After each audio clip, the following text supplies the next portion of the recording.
Hey again everyone, and welcome back to the channel for another one-off sort of video. Not really news and kind of related to the new figure showcase I just did looking at the Doctor Strange from Multiverse of Madness. But with me finally having that figure in hand, I thought it would be worth taking a quick look at the other versions of the character I have in my collection.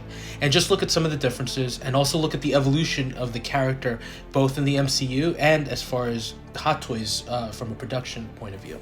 So just to reiterate, what you're seeing here are the three figures I own, starting with the original from the first Doctor Strange movie, followed by the one from Infinity War, and then having the one from Multiverse of Madness, basically standing right in front of the two versions I have, the two older versions. The only one I passed on was the No Way Home version. While I'm a total sucker for diorama pieces, which that Doctor Strange came with, if you look at the rest of the setup, the sculpt, the clothing set, they're all very similar to those first two releases. So I had to look at budget and what I already owned, and I had to make the decision to pass on that one. But I'm putting up a picture just so you can see what that fourth version looked like. And look, I think it looks awesome. If you didn't have any of the earlier Doctor Strange figures, I would have absolutely jumped on that one. But like I said, budget is always a consideration with these. Although looking at it in retrospect, it might be the overall best package we've gotten from a Doctor Strange figure to date. Sorry. And look, these kinds of videos for me also tend to provide a great opportunity to repose some of these figures, which by no means are in their final configuration. I showed a friend pictures of my current hobby room layout, and it's a mess. So by middle of next year, when Magic cases are finally in, we'll definitely revisit. But for now, I get to play around with these things a little bit.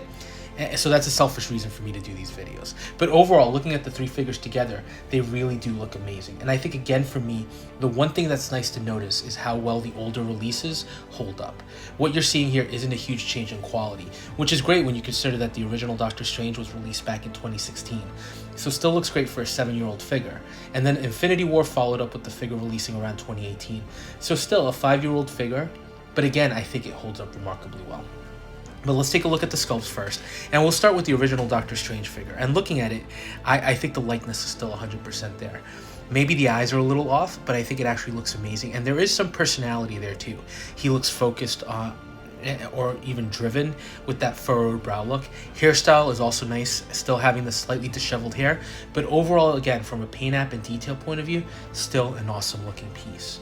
Next up, we'll look at the Infinity War version, and it has a unique sculpt with the more slicked back hair look. The eyes look great, and the paint app on the skin, along with the details, are really well done. He also, again, has a bit of an expression here, but looks really good, and again, from a figure perspective, it's great to have the different sculpts, but you can see some improvements as well in the paint apps. And now, looking at the Multiverse of Madness, and I won't spend too much time on this one just because we already took a look at him previously. Again, slightly disheveled hair look, but very unique compared to the other sculpts. Eyes are a little bit different again, and the expression also looks more neutral, but still a lot of amazing detail here. Honestly, this version just seems the most improved from a paint app and detail perspective, but I think I'd be happy even if I just had one of these in hand, even one of the older ones. So I don't know that there's a rush if you're the type of person that only collects one version of the character to pick them all up. Now, from a clothing perspective, the one from the original movie and the one from Infinity War are essentially identical, with the Infinity War one maybe having some brighter detailing on the tunic, and I think the fabric on the forearms is a little different as well, maybe brighter, but the material on the sleeves, the overall appearance, it's all pretty much the same. And that's not at all a knock on Hot Toys, by the way. I think the design in both movies was very similar, so it overall makes sense. And this is where the Multiverse of Madness version just stands apart. Tunic is completely different, it's brighter, different material selection, different patterns throughout, and the gauntlets, the belt, and even the boots are completely different. Only piece here that seems similar to the Infinity War version is the Cloak of Levitation, but really the first version of Doctor Strange from a clothing perspective that stands apart.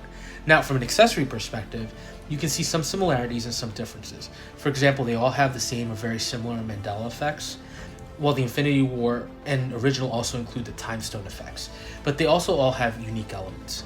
Original includes the Book of Cagliostro, I think, while the Infinity War version has some different standout magical effects.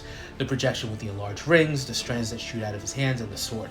And for the Multiverse of Madness version, you get those dragon pieces and the Book of Ashanti, as well as the cuffs, and most importantly, that alternate sculpt. So there are some nice things that tend to set each figure apart.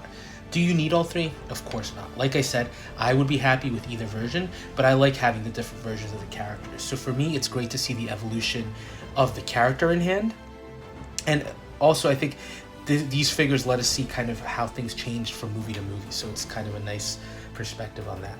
And more importantly for me, visually they all pop, and ultimately from a display perspective, or at least an eventual display perspective, there's a way that I can make each one stand apart with its own kind of grouping, and look unique and tell its own story.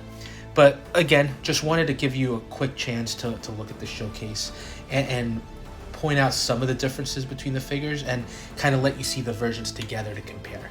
And if you did watch, hopefully you found it a little interesting or informative. So as always, thanks for watching. And if you are enjoying the content, please consider dropping a like, adding a comment, or subscribing, and we'll touch base on the next video.